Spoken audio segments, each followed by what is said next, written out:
Bueno, pues se irán anexando más personas. Les agradecemos nuevamente su presencia, el que se estén conectando. Soy José Manuel Martínez, editor de Mercados en Infocel y Sentido Común. Y el tema de hoy, pues lo hemos visto durante los últimos meses, cómo se ha movido intensamente el peso mexicano en los mercados. Ha llegado a sorprender por esta fuerte depreciación que ha tenido en los últimos meses, de 18% acumulado en lo que va del año aproximadamente, pero también desde luego con apreciaciones muy interesantes, y lo hemos visto rebasar los 25 pesos por dólar el 3 de marzo de este año en niveles históricos para el tipo de cambio, y luego bajar y ubicarse en 22 pesos, en 21 pesos, en los 22 pesos que hoy cerró el tipo de cambio spot, y todo ello en un ambiente sin duda pocas veces visto en la economía global, desde luego en la economía mexicana, que hemos sido testigos de muchas crisis, pero ahora pues evidentemente es una crisis global que ha llevado a golpear a la economía de todo el mundo, y evidentemente la mexicana no es la excepción. Todo ello enmarcado desde luego en acciones de diversos gobiernos, de diversos bancos centrales para poder paliar esta pandemia que está llevando a una contracción de las economías no vista desde pues la gran recesión, y evidentemente hemos visto cómo el peso mexicano ha sido golpeado por ello, pero también hemos visto, como señalaba, esa estabilidad. Así que para pues responder un poco estas preguntas y ver su visión, hemos invitado a Adrián de la Garza para que nos explique un poco este fenómeno. Adrián es director de estudios económicos de Citibanamex. Anteriormente trabajó en el Departamento de Investigación Económica del Banco de México y también del Fondo Monetario Internacional. Se enfoca principalmente pues en deuda soberana, en deuda corporativa, entre otros temas. Además, ha enseñado cursos de macroeconomía, economía internacional, teoría y política monetaria, comercio internacional y finanzas corporativas en diversas universidades, tanto a nivel licenciatura como a nivel posgrado.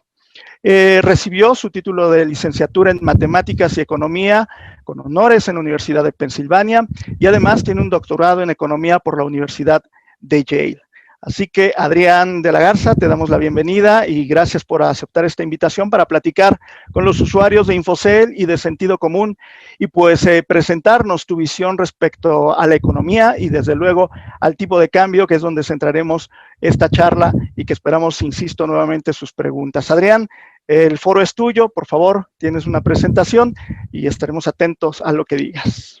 Muchas gracias, José Manuel. Muchas gracias, Infocel, también por la invitación, y gracias a todos los que están conectados en esta charla. Sí, efectivamente, bueno, para empezar, fue una espléndida introducción la que hiciste, José Manuel. Muchos de esos temas que ya comentaste los tengo en una presentación que preparé. Si la pueden ir poniendo y les voy platicando para hacerla pues lo más rápido posible, darle un poco los highlights que estamos viendo ahí en términos de cuáles son, no nada más los eventos relevantes sobre el mercado cambiario, sino también todo lo que está alrededor, que me parece que es muy, muy relevante. Tiene que ver el tema de la pandemia, tiene que ver temas de crecimiento, también en términos relativos respecto de otras economías, mercados financieros, etcétera. Vamos a tocar un poco estos puntos rápido para posteriormente, si hay, me imagino, preguntas, podamos pasar también a esa sección de la charla. Entonces, si quieren, pasamos a la primera lámina, en donde pongo en contexto lo que estamos viviendo, una pandemia terrible con un costo humano muy significativo y muy desafortunado, desde luego, que ha llevado últimamente a la adopción de medidas de distanciamiento social y que a su vez eso ha implicado profundas contracciones en las economías. En el caso de México, lo vemos en la gráfica de arriba, pues ha sido una pandemia muy prolongada. Si bien vemos ahí la línea roja, por ejemplo, que no se incrementa al mismo ritmo el número de casos por día, como lo vimos, por ejemplo, en otros países como Turquía, como España, etcétera.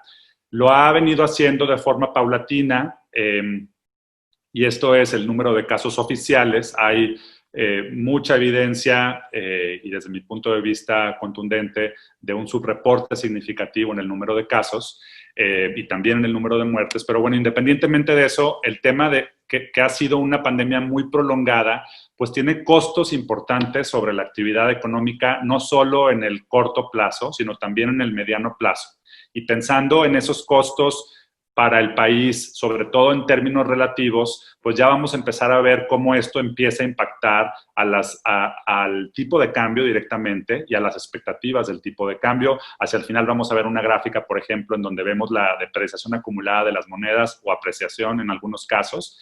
Y México y muchas economías en América Latina son de las economías cuyas monedas se han depreciado más este año. Y desde mi punto de vista, parte de esa depreciación se explica por una gestión, digamos, no muy apropiada desde el punto de vista de salud de la pandemia. Vemos en la parte de abajo también en términos de movilidad, pues el hecho de que hayas tenido una pandemia tan prolongada, lo que ha implicado, como vemos también ahí en la línea roja para México, es una caída en la movilidad al principio de la pandemia, porque todos estábamos confinados en casa, o muchos estábamos confinados en casa, los que podíamos, pero no fue esa caída en la movilidad tan fuerte como sí lo fue en otros países. En muchos casos, porque hubo una implementación de las medidas de distanciamiento social, de las restricciones de movilidad por los mismos gobiernos, mucho más estricta que lo que fue en el caso de México. Y sin embargo, a pesar de que la caída en la movilidad no fue tan pronunciada en México como en otros países, pues básicamente ya después de 6 meses tenemos una movilidad relativamente más restringida que muchos países en el mundo, ¿no? Y esto básicamente refleja que seguimos viendo un número de casos muy elevados por día, seguimos viendo un número de fallecimientos también muy desafortunadamente muy elevado todos los días. Y esto redunda en expectativas negativas para el crecimiento económico. Lo vemos ahí en el cuadro de la derecha.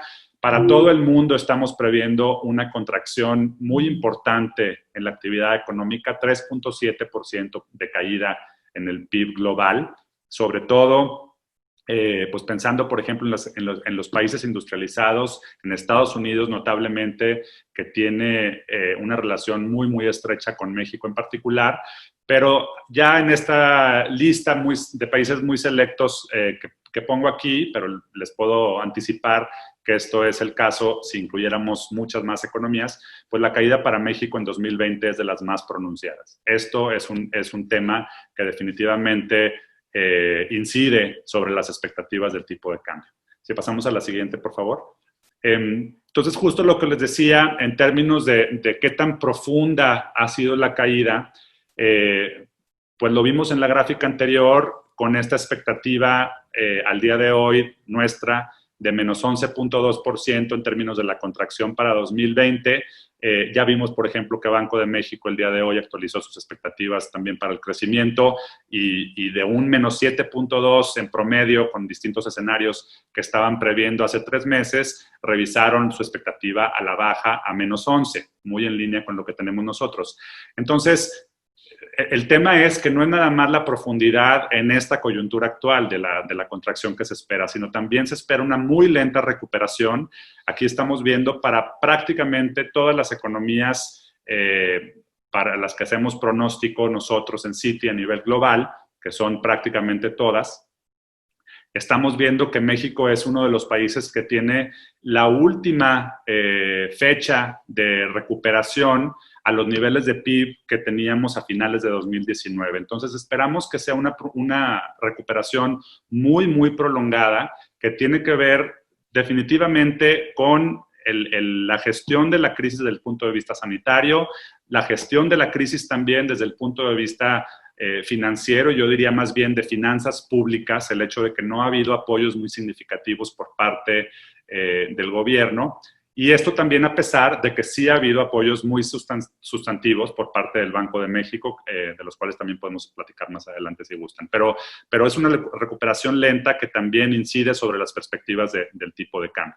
En la siguiente lámina, si podemos verla también, aquí justo lo que les decía, que uno de los factores que creemos incide también en la caída en la economía y últimamente también el tipo de cambio, tiene que ver con la falta de apoyos fiscales. Y aquí hay una dualidad muy interesante, porque en principio, a priori, podríamos pensar que un apoyo fiscal nos llevaría a un mayor endeudamiento y al final de cuentas esto, desde el punto de vista, por ejemplo, del mercado, de las agencias calificadoras, etcétera, pues podría ser algo no muy bueno, ¿no?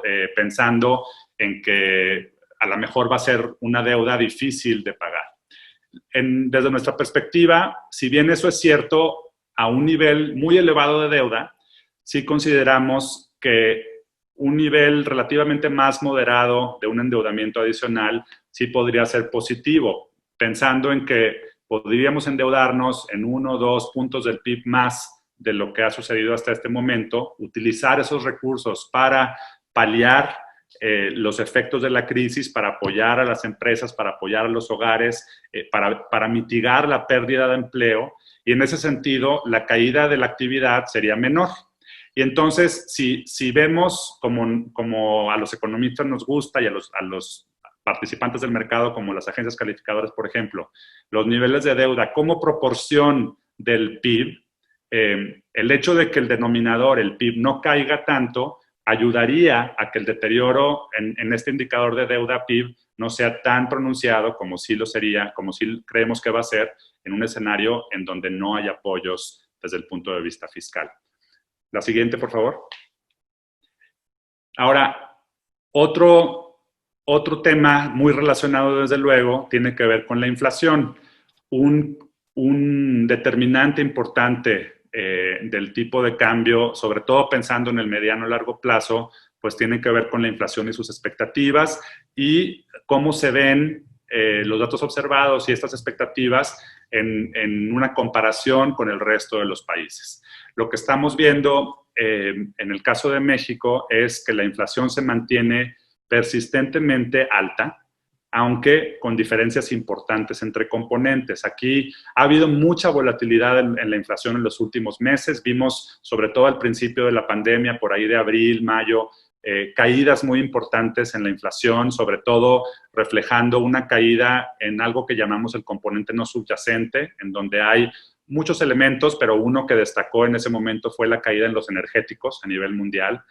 Como esta pandemia está afectando a todo el mundo, pues lo que vimos en el mundo fue una caída en la demanda por energéticos, porque había empresas que estaban cerradas, que no iban a utilizar estos energéticos, diésel, gasolina, etcétera, para producir y distribuir sus productos. Entonces vimos unas caídas estrepitosas en el precio del petróleo. Esto tuvo un efecto también, lo vimos aquí en México cuando íbamos a las gasolineras. Seguramente ustedes, los que no estuvieran confinados, veían caídas importantes en lo que marcaban las distintas gasolineras del país.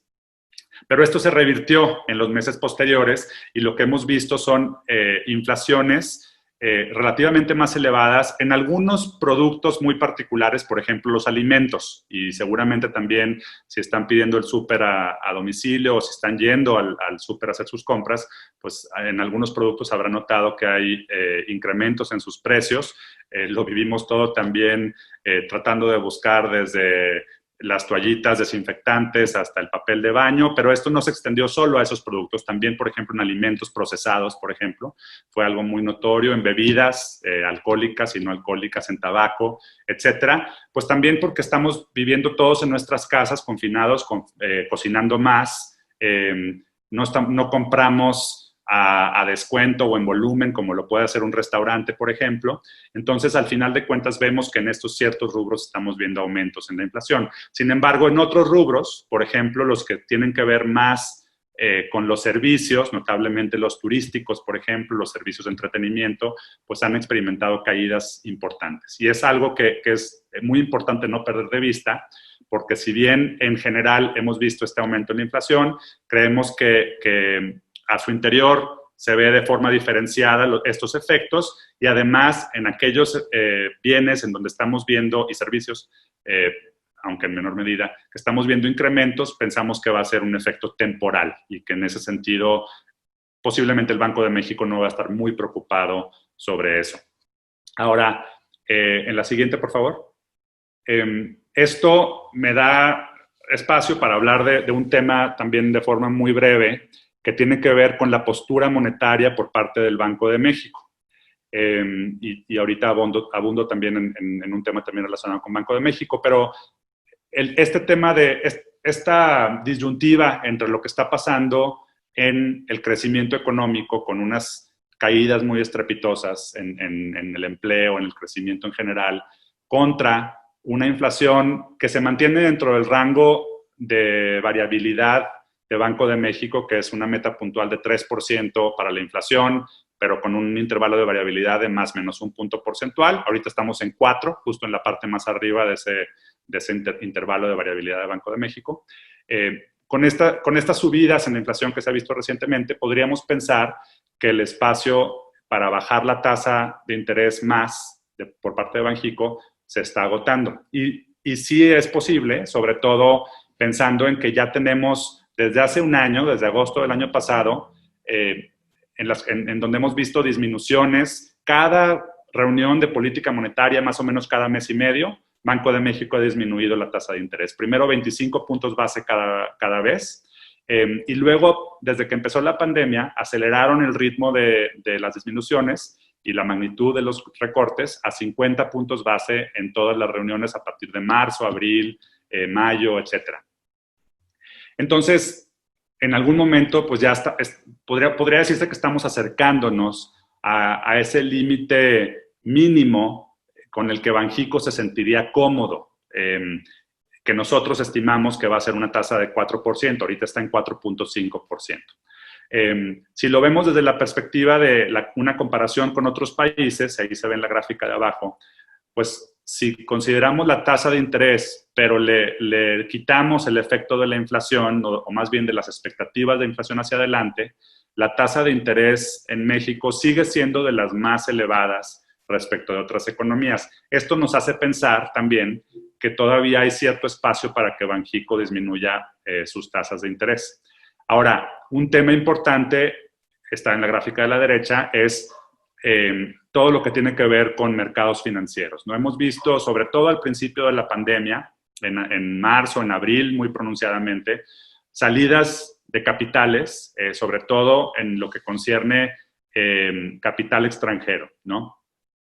Entonces, Banxico aquí tiene que ser muy cuidadoso también, como la tasa de Banxico es una tasa, no necesariamente la que pagan todos los instrumentos que emitimos en México, pero es una tasa de referencia, y dicta de alguna manera o da esa pauta a otros instrumentos que tienen rendimientos asociados, pues cuál va a ser el rendimiento de esos otros instrumentos, ¿no? Entonces, acá tiene que ser Banxico muy cauteloso en no disminuir la tasa muchísimo, porque entonces ya los instrumentos financieros en México pierden su atractivo respecto de los de otros países emergentes en particular, y esto puede acelerar, por ejemplo, las salidas de capital, y esto puede implicar pues una venta muy importante de pesos, de activos en pesos, y una compra de dólares, lo cual puede incidir también de forma negativa en la expectativa del tipo de cambio, y a eso me refiero con una depreciación. La siguiente lámina, por favor. Entonces, ya para terminar y ponerle en contexto todos estos distintos factores, hay más, está el tema de balanza de pagos, hay muchos factores que inciden en el tipo de cambio, pero en este contexto lo que hemos visto este año es que el peso ha sido una de las monedas que más se ha depreciado frente al dólar. Ya lo comentabas, José Manuel, depende de en dónde nos paremos y cuál sea la referencia, pero estamos hablando de una depreciación de entre 15 a 20%, muy significativa. Ahí se ve al lado de México está Perú, está Colombia, Argentina, Brasil. Entonces, las economías latinoamericanas, como ya les decía, con una depreciación muy sustantiva, no nada más porque la gestión de lo que hemos visto en los indicadores sanitarios para América Latina ha sido pues muy negativo, porque hemos visto fallecimientos relativamente más elevados, nuevos casos, etcétera, y con lo que esto implica también para la actividad económica y para las perspectivas hacia adelante, ¿no? Entonces, esto contrasta mucho también con lo que se ve para otras economías, notablemente las asiáticas, algunas también de Europa del Este, que están viendo ya a estas alturas del año una apreciación importante en sus monedas, ¿no? ¿Qué está pasando en general? Y con esto cierro esta primera parte de la discusión. Pues algo en general, por lo que se han visto beneficiadas las monedas en este periodo, es que a raíz de la pandemia, a raíz de todo lo que esto ha implicado en todo el mundo, hemos visto un incremento en la liquidez impresionante, ¿no? ¿Y a qué me refiero con incremento en la liquidez? Pues me refiero a que ha habido, por ejemplo, me puedo enfocar en Estados Unidos, pero esto sería el caso para la gran mayoría de las economías avanzadas y emergentes. Por un lado, apoyos fiscales impresionantes. En el caso de Estados Unidos estamos hablando de casi 15 puntos del PIB, de dinero que se ha recursos que ha distribuido el gobierno a las empresas, a los hogares de una u otra manera para paliar los efectos de la crisis y los efectos tan negativos que ha tenido la pandemia, sobre todo en el mercado laboral en Estados Unidos. Y bueno, en caso de otras economías como la japonesa, por ejemplo, estamos hablando de 20 puntos del PIB. Entonces, estamos hablando de recursos muy, muy cuantiosos desde el punto de vista fiscal en la mayoría de las economías. En México estamos hablando de apenas 0.7% del PIB, es decir, y de un PIB menor, o sea, muy, muy poquito en comparación.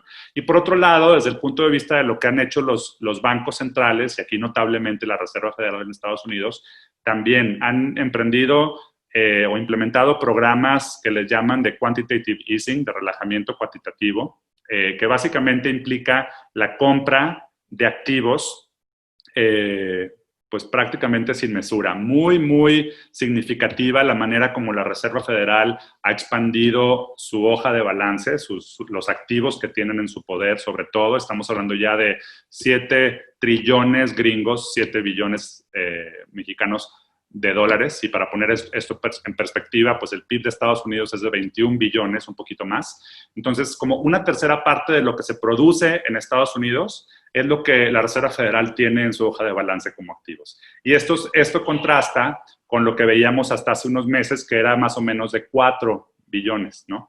Entonces, es una expansión muy, muy significativa, muy dramática, que lo que esto implica para las empresas, para los mercados financieros en general, es que hay mucha liquidez y con toda esa liquidez, pues los inversionistas buscan rendimientos. Típicamente los rendimientos son más significativos, aunque existe cierto riesgo adicional en los mercados emergentes, y entonces ha habido, después de los flujos hacia afuera de los países emergentes que vimos en la primera parte de la pandemia, pues en muchos casos han regresado y eso es lo que hace que las monedas se aprecien en muchos casos. En el caso de México también, a pesar de que de enero para acá tenemos una depreciación neta de la moneda, una pérdida de valor de la moneda de 15, 16%, pues en comparación con lo que vimos en abril, si recuerdan todos, pues llegamos a niveles del peso dólar, de 25 pesos por dólar el tipo de cambio, un poquito más. Y bueno, todo esto ya se ha venido moderando de forma muy dramática y en muy buena medida esto tiene que ver con este aumento en la liquidez y estas medidas que han implementado sobre todo los bancos centrales de economías avanzadas. Esto, en la perspectiva de largo plazo, lo que implica es que va a seguir viendo una liquidez muy abundante en los siguientes años. Va a haber en este sentido hay una debilidad del dólar, porque los inversionistas buscan salirse de la moneda segura, irse a las más riesgosas que pueden ofrecer ciertos rendimientos más atractivos. Y en esa debilidad del dólar, pues el resto de las monedas, sobre todo de países emergentes, se fortalece. En el caso de México, sin embargo, por ejemplo, por varios factores, pero uno tiene que ver con estas expectativas de crecimiento muy deterioradas respecto de otros países o con expectativas de inflación también relativamente más altas respecto de otros países, lo cual implica una pérdida de valor en términos reales del peso, pues esperamos ver una cierta depreciación en el largo plazo a 23.1 el próximo año pesos por dólar, 24 pesos por dólar hacia el final del sexenio, por ejemplo.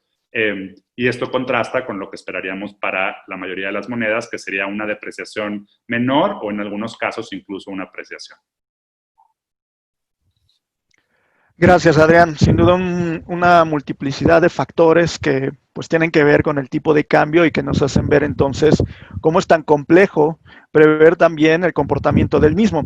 Un poco lo que vemos luego en Infocel con todas las expectativas que analistas como tú nos otorgan sobre el tipo de cambio era ver estas presiones y que en el mediano plazo precisamente pues estaría en esos niveles de 23 dólares, ¿no?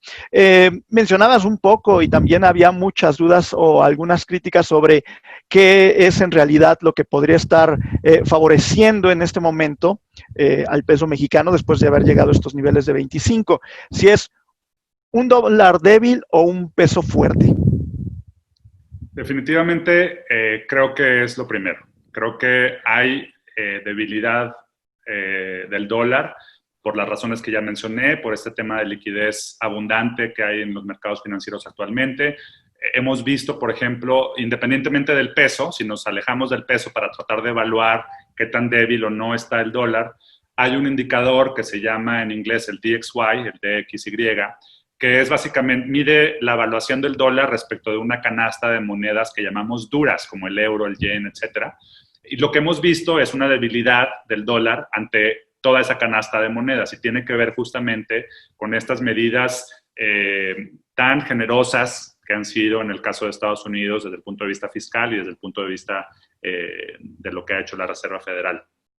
Entonces, sí se ha visto una debilidad del dólar. Si comparamos, por ejemplo, simplemente lo que vimos en los primeros meses, en las primeras semanas, es más, cuando empezamos a ver estas medidas que se iban implementando en Estados Unidos, vimos que este DXY bajó casi 10 puntos, que es básicamente lo que vimos también en la crisis de 2009, pero en un tiempo mucho mayor. Y también en un tiempo mucho mayor y desde luego también porque al principio las medidas de apoyo fiscal y sobre todo implementadas por parte de la Reserva Federal fueron mucho menores a lo que vimos en esta ocasión, en esta crisis asociada a la pandemia. Entonces, yo creo que sí tiene que ver con una debilidad importante del dólar.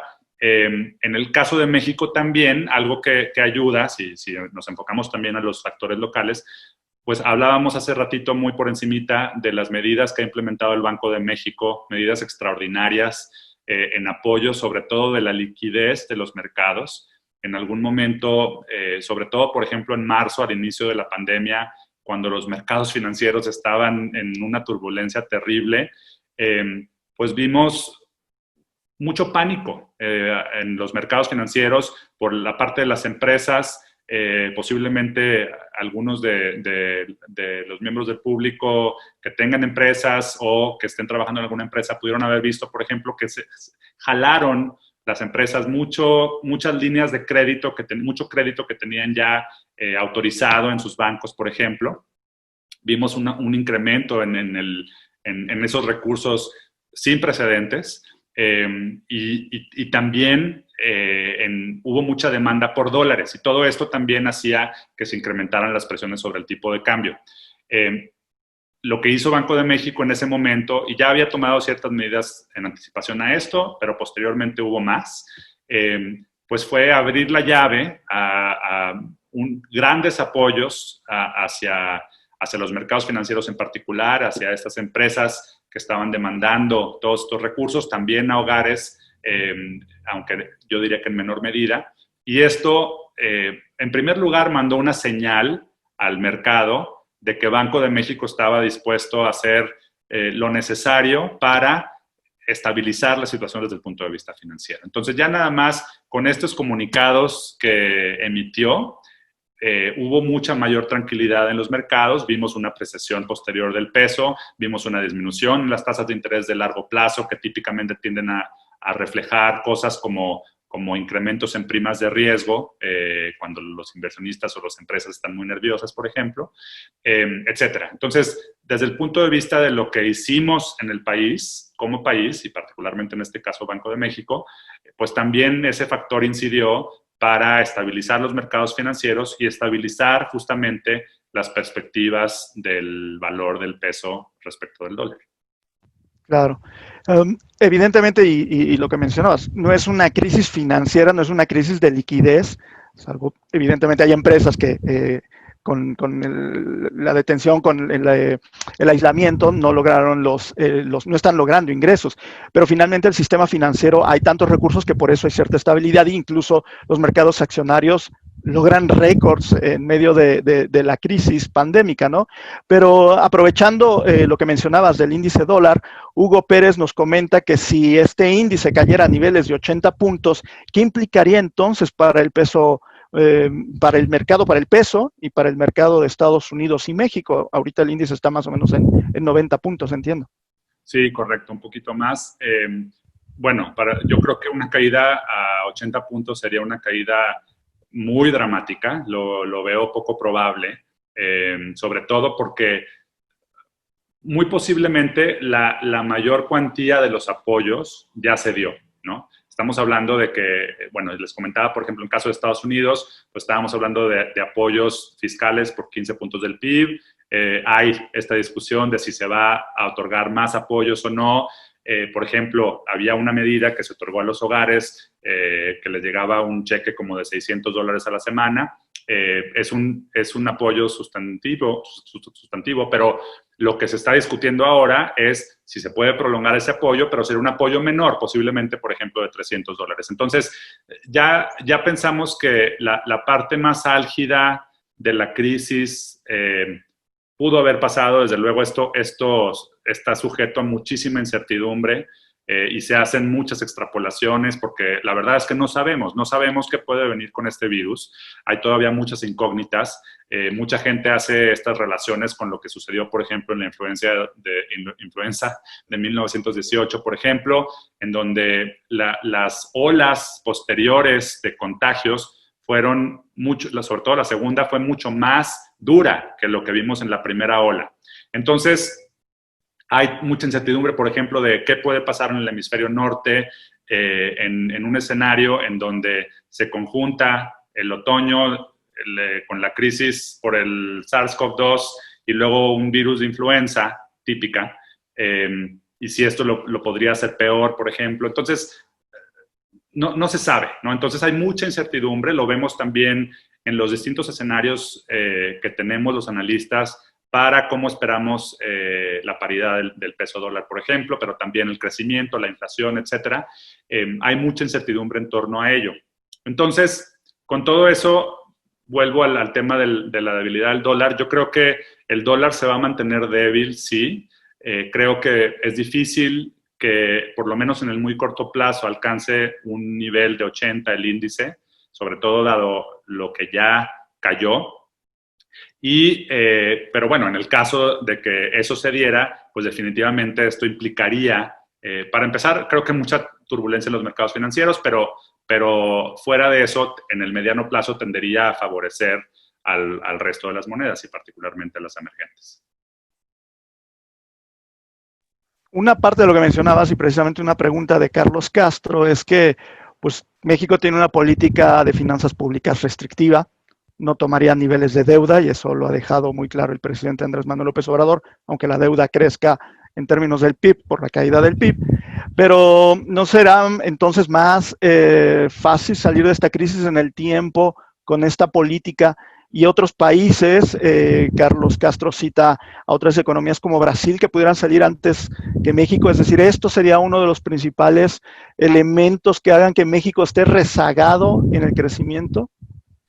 Yo creo que es un arma de dos filos, ¿no? El tema de la deuda es un arma de dos filos. Efectivamente, si nos comparamos ya no con Estados Unidos, porque creo que no es la comparación apropiada, porque claramente son características muy distintas de las economías entre Estados Unidos y México, pero si nos comparamos con el resto de las economías emergentes, particularmente, por ejemplo, las latinoamericanas, pues sí hemos visto que la respuesta desde el punto de vista fiscal ha sido mucho más significativa en esos países, ¿no? En la gran mayoría de los países. Entonces, creo que ya esto puede ser un indicador de que nos estamos quedando cortos en términos de la magnitud de estos apoyos fiscales. Es cierto que ya por la pura caída del PIB, estamos viendo un incremento en la deuda como porcentaje del PIB.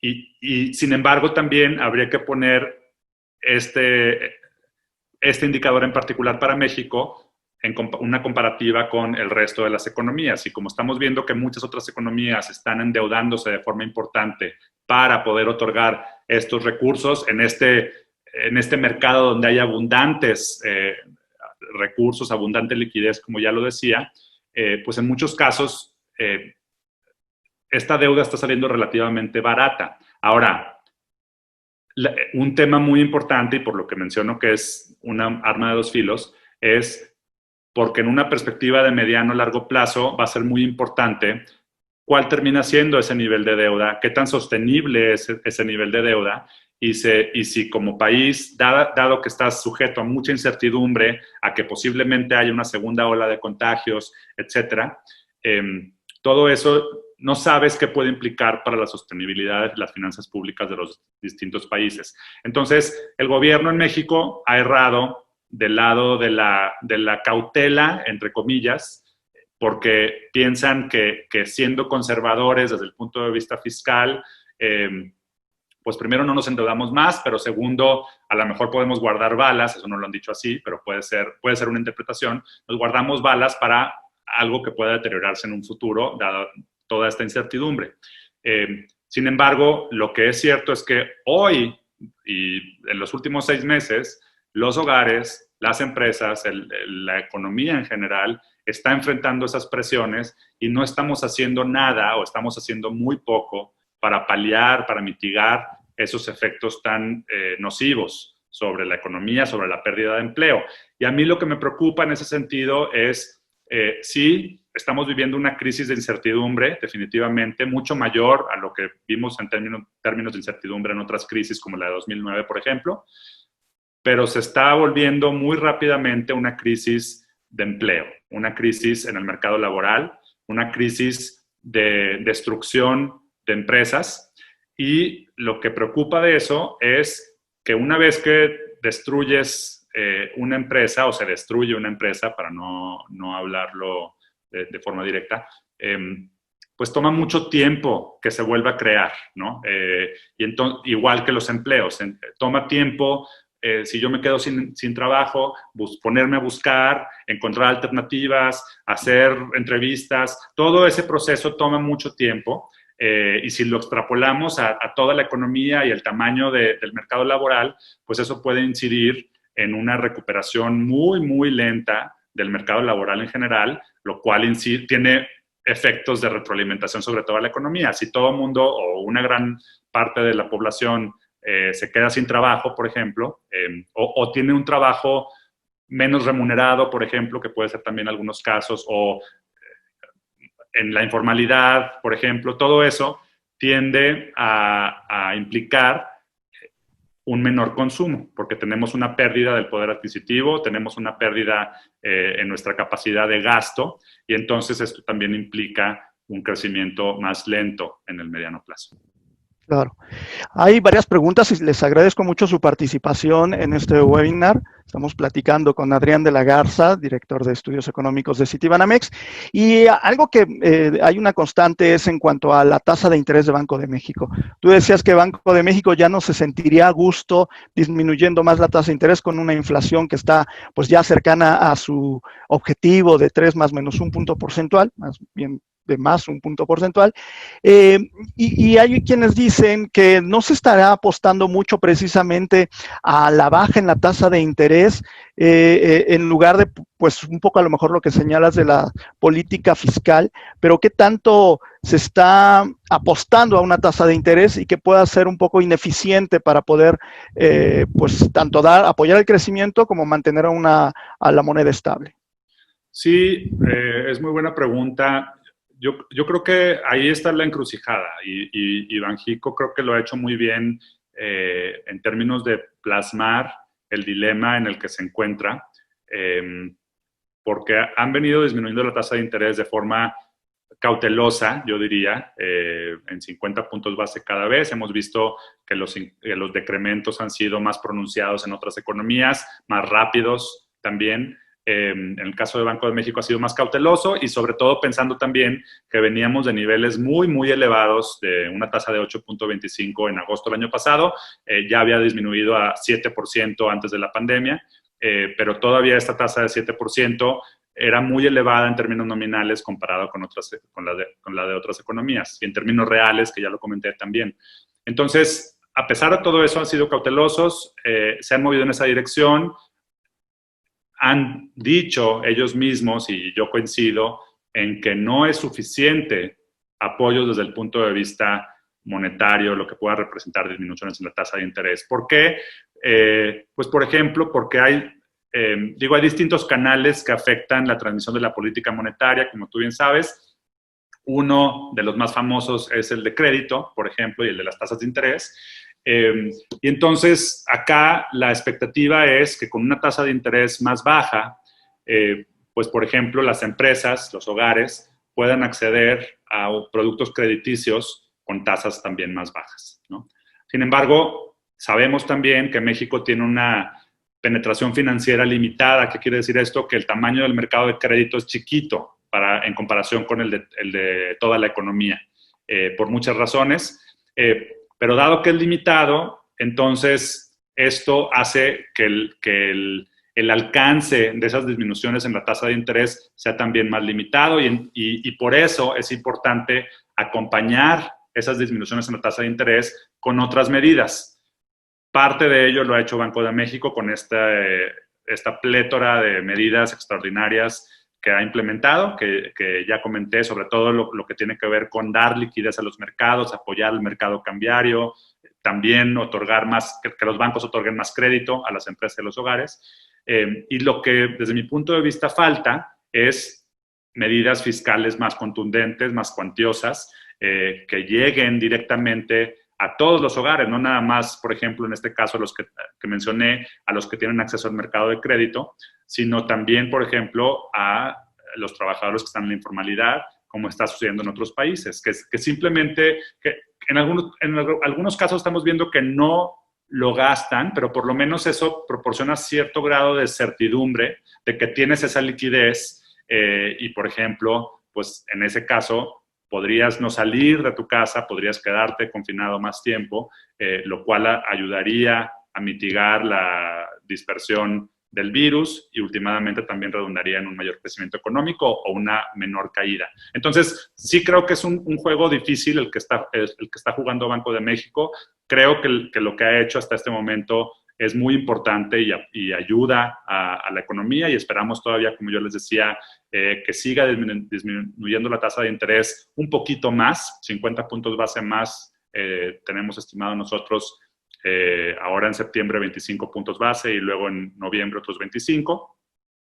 Pero no es suficiente y creemos que esto debería ser complementado con medidas adicionales, sobre todo desde el punto de vista fiscal. ¿Descartarías que haya tasas reales negativas? Es decir, se va cerrando la brecha y con la inflación así, ¿descartarías entonces que Banco de México pudiera tener una acción que propiciara tasas reales negativas? Tasas reales negativas en México, de acuerdo a nuestros pronósticos, no lo vemos, por lo menos no en el futuro cercano, pero puede ser. Estamos hablando, ya les mostraba yo en la presentación, que la tasa real ex ante ahorita está más o menos alrededor de 1%. Esto es descontando el efecto de la inflación. Entonces, ya prácticamente, suponiendo que el tipo de cambio, la inflación no cambia mucho, pues con otros 100 puntos base que bajen de 4.50 a 3.50 la tasa de interés, ya estaríamos en una tasa de cero en términos reales. Entonces, sería relativamente fácil. Hay ciertos analistas en el mercado, por ejemplo, que prevén una tasa nominal de 3% al final de este año. Y entonces, si la inflación está por arriba de eso, ya estamos hablando de tasas reales negativas. No es mi escenario central y creo que puede suceder.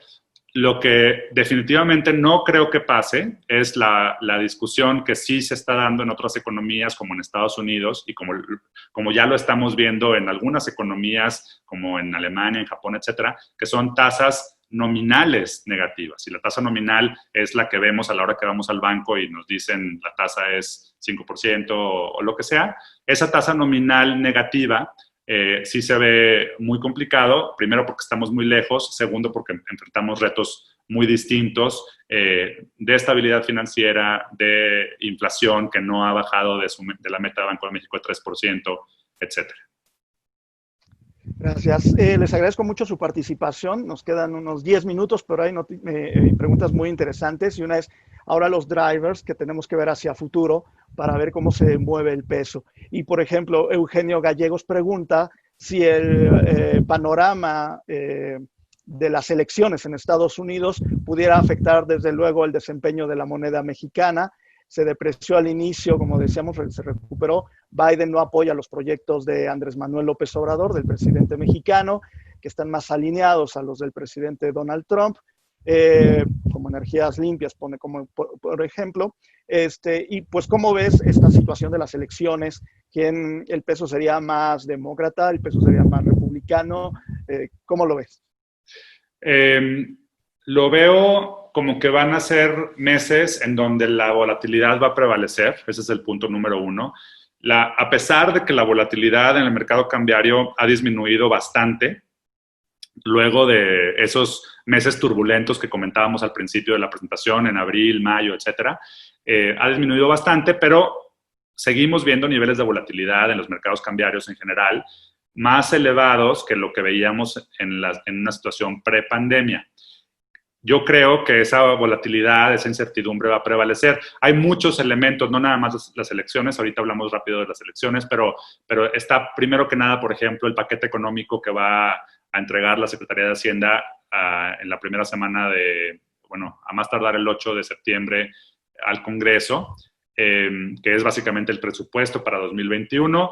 Hay incertidumbre en torno a qué va a estar reflejado ahí, cuáles van a ser las previsiones de la Secretaría de Hacienda en términos del crecimiento, de lo que esperan recaudar, por ejemplo, el próximo año, y de lo que esperan de ingresos petroleros, también es una incógnita grande, y cómo esto puede impactar al gasto del gobierno. Y como ya comentábamos antes, pues todo este gasto tiene una incidencia sobre el crecimiento de la economía, las expectativas para la economía, etcétera. Entonces, ese es un evento. Está el tema de las elecciones en Estados Unidos también, que acá también hay mucha incertidumbre y no dudo que el valor del peso en el mercado se vaya a estar moviendo a medida que nos acercamos a la fecha del proceso electoral en Estados Unidos, porque hay distintas visiones sobre lo que representa un triunfo de Trump o lo que representa un triunfo de Biden. Creo que hay mucha, pues no diría necesariamente un consenso, pero hay ciertas personas que pueden pensar que un triunfo de Trump es más benéfico, en particular para los mercados en general, ya no digamos para México, por muchas razones, porque ha dado muchos estímulos desde el punto de vista fiscal, por ejemplo, aunque muchos le critican que favoreciendo a los ricos, etcétera. Pero por otro lado, la presidencia de Trump en sí ha implicado una incertidumbre muy, muy grande, ¿no? Y sabemos que en términos de incertidumbre, cuando hay incertidumbre, pues eso inhibe la actividad económica, inhibe la inversión, por ejemplo, porque no sabes justamente cómo te pueden cambiar la jugada hacia adelante. Entonces, desde ese punto de vista, y si lo hacemos la analogía con un triunfo de Biden, por ejemplo, volveríamos al statu quo antes del triunfo de Trump, o sea, a un gobierno demócrata que ya también conocemos, ya sabemos más o menos cuáles son las reglas del juego, que sabemos que no vamos a estar sujetos a un tuit a las 3 de la mañana y lo que eso puede implicar para los mercados financieros. Entonces, en ese sentido, habría mucha mayor certidumbre. Muy posiblemente también en torno, por ejemplo, a lo que esto implica para la relación entre Estados Unidos y China desde el punto de vista comercial. Podría también haber más certidumbre, a pesar de que sabemos también que ahí sí demócratas y republicanos coinciden en que tienen que hacerle frente, desde el punto de vista comercial al menos, a China, por muchas razones. pero creemos que esa certidumbre que traería el triunfo de Biden puede también ser positivo en general para los mercados financieros y también para el peso. Claro, y pues ya casi estamos a punto de terminar, pero hay una inquietud que varias personas, varios de los usuarios que amablemente nos están visitando y que se conectan con nosotros es, en un ambiente de tasas de interés pues a la baja, ¿qué tanto sería el golpe al peso mexicano el hecho de que se revisara a la baja la calificación crediticia del país? Recordemos que más o menos por marzo pues empezarían las revisiones que se han anunciado por parte de las tres principales agencias calificadoras y pues evidentemente los previos han sido bastante negativos. Sí, es muy buena pregunta. No lo comenté, pero por ejemplo, ese es un elemento de tantos adicional que incide en el tipo de cambio y en sus expectativas. Si lo ponemos en contexto a lo que ya vimos, pues desde principios de la pandemia, sobre todo en abril, ya vimos a las agencias calificadoras, las tres grandotas en su conjunto, tomando acciones de crédito negativas en contra de la deuda soberana, bajando la calificación o poniendo en algunos casos la deuda soberana en perspectiva negativa, lo cual implica que podrían hacer una revisión adicional a la baja en un futuro. ¿Y qué sucedió en ese momento? Pues tuvimos cierta turbulencia en el tipo de cambio, creo que no necesariamente mayor a la que ya estábamos viendo por todo el resto de las cosas que estaban pasando en el mercado cambiario. Y sin embargo, a pesar de estas bajas y estas acciones de crédito negativas, pues vimos posteriormente una apreciación del peso. Esto me lleva a decir que no es lo que pueda suceder con las agencias calificadoras y una posible baja adicional en la calificación de la deuda de México, no es un factor único que incidiría en las expectativas del tipo de cambio. Muy posiblemente, por ejemplo, con un dólar débil, puede hacer que México se siga apreciando o por lo menos se mantenga el valor de su moneda respecto del dólar. Sí es importante también señalar, para empezar, que podríamos, o sea, dado, o si suponemos más bien, porque obviamente ya comenté que hay mucha incertidumbre, si suponemos que ahora en el otoño y en un futuro muy cercano no vamos a ver una nueva ola de casos y muertes en las economías avanzadas en particular, etcétera, y entonces no hay mucha turbulencia en los mercados financieros, por ejemplo, pues no anticiparíamos ya eventos que sean detonantes de una nueva ronda de bajas en la calificación de la deuda de México, por lo menos no, yo diría, en los próximos 12 meses, digamos, ¿no? Sí, posiblemente en 2021, en 2022, puedan darse estos eventos. No está en nuestro escenario central, por ejemplo, que las bajas sean tan importantes que lleven a México a una pérdida del grado de inversión. Puede suceder, no es descartable, pero por lo menos lo que vemos en estos momentos es muy importante tomar en cuenta que sí, las perspectivas de México no son muy halagüeñas, sobre todo pensando en el corto plazo. Ya les comenté la expectativa de crecimiento, por ejemplo, de menos 11.2% según nuestros pronósticos, etcétera. Pero al final de cuentas, México también es una de tantas opciones de inversión por parte de los inversionistas nacionales extranjeros, y México destaca también, a pesar de estas cosas malas que tiene, destaca también, por ejemplo, porque tiene fundamentos macro que son relativamente robustos y sólidos. Ya hablábamos de un tema de conservadurismo fiscal. Ha habido por muchos años responsabilidad en las finanzas públicas. Tenemos un Banco de México que es autónomo y que se ha mostrado bastante responsable en materia monetaria y en lo que concierne a dar soporte a los mercados financieros. Definitivamente el tema, algo muy importante que no tocamos, pero es el tema del TEMEC, ya ratificado, ya calientito, recién salido del horno, ya en operación. Hay muchas incógnitas también en torno a la implementación del TEMEC, pero en general es algo que hablábamos de cómo la incertidumbre inhibe el crecimiento, inhibe la inversión, pues ahora, en contraste con lo que teníamos años atrás, ahora tenemos certidumbre de este tratado comercial que ha sido tan importante para México y para la región de Norteamérica desde el 94. Entonces tenemos elementos también que dan bastante soporte a la economía hacia adelante, a las instituciones en general sobre los que se basa la economía hacia adelante y en este sentido también para el tipo de cambio. Lamentablemente se nos terminó el tiempo, pero evidentemente estos múltiples factores, tanto internos como externos, quizá mucho más externos por lo que nos señalas, pero evidentemente la fortaleza del peso muy limitada por los factores internos que nos has mencionado en el inicio de tu presentación, son los que entonces tendremos que estar pendientes para ver la trayectoria del peso y pues evidentemente muy al pendiente de tus reportes para saber qué tanto se mueve la moneda y por qué se mueve la moneda. Gabriel de la Garza, director de estudios económicos de Citibanamex, te agradezco mucho el haber estado con nosotros y con los usuarios de Infocel y Sentido Común. Les recuerdo que tenemos estos webinars cada semana de diversos temas, sobre todo de negocios, economía y desde luego mercados. Y Gabriel, pues algo más que quieras agregar antes de despedirnos. No, nada más agradecerles otra vez a ti y a Infocel, a todos los que se conectaron por la oportunidad de platicar. Y pues quédense en casa, los que puedan. Espero que todos estén muy bien.